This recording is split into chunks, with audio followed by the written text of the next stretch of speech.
So to kind of sum up this video and to answer the question, is the iPhone 7 still worth it in the later part of 20 or the early part or just in 2021 in general? Well, what I can tell you is that for a majority of people out there, having a phone like an iPhone 7 is a completely capable phone, including me. If I had to use the iPhone 7, I don't really do anything crazy on my device. I just go on Instagram and like TikTok and stuff and I have a good time on it. And I don't care, as long as it's a functioning device, it's good. But I will tell you there are some caveats to this phone that for me personally would cause a couple of problems. And a few of those things are basically the battery life. This phone's battery life isn't that great anymore, especially with iOS 14. It has been a bit more optimized, within, I think iOS 14.3 has fixed a lot of those problems. And if you're watching this video like deep into 2021 when like iOS 15 comes out, then iOS 14 may have, been improved, and I can make like other videos about it later on this year. But I'll definitely tell you, I think the battery is probably the biggest, problem for me. The longevity is still kind of there because you're going to be getting most potentially the next version of software, which is good. So you're not really going to feel like you're missing out on too many crazy features. The design isn't something that's super crazy to me either.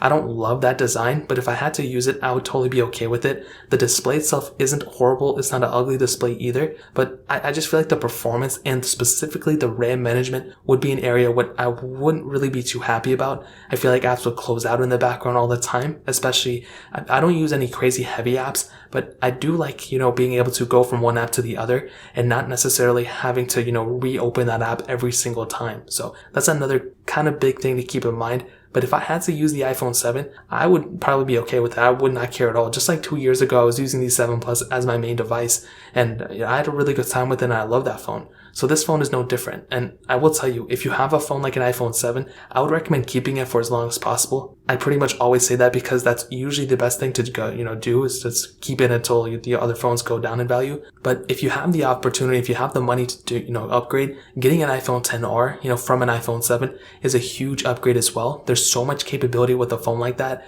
and that's always a phone I would recommend to people. The iPhone XR is a very good phone. I think you can pick it up for like around $300. So that's a really, really good value of a phone too. And you can pick it up brand new from Apple for $499. So the choice is yours. I would probably also link an iPhone 11 down in the description. That's another really good phone you can pick up. And like I said, all the phones that are linked down below, you can get them from there for the cheapest prices that I find and help support the channel at the same time. So that's really pretty much it. If you guys have any other questions or anything, let me know in the comment section as well. Hit the like button, that would mean so much, but definitely hit that subscribe button. Every single subscriber that we get really does count. So it means so much if you guys can hit that. Also check out the other links down in the description as well. My Twitter, my Instagram, my other channels. More importantly than everything else, I love every single one of you guys. Hopefully I'll catch you guys in the next video. Peace out till then.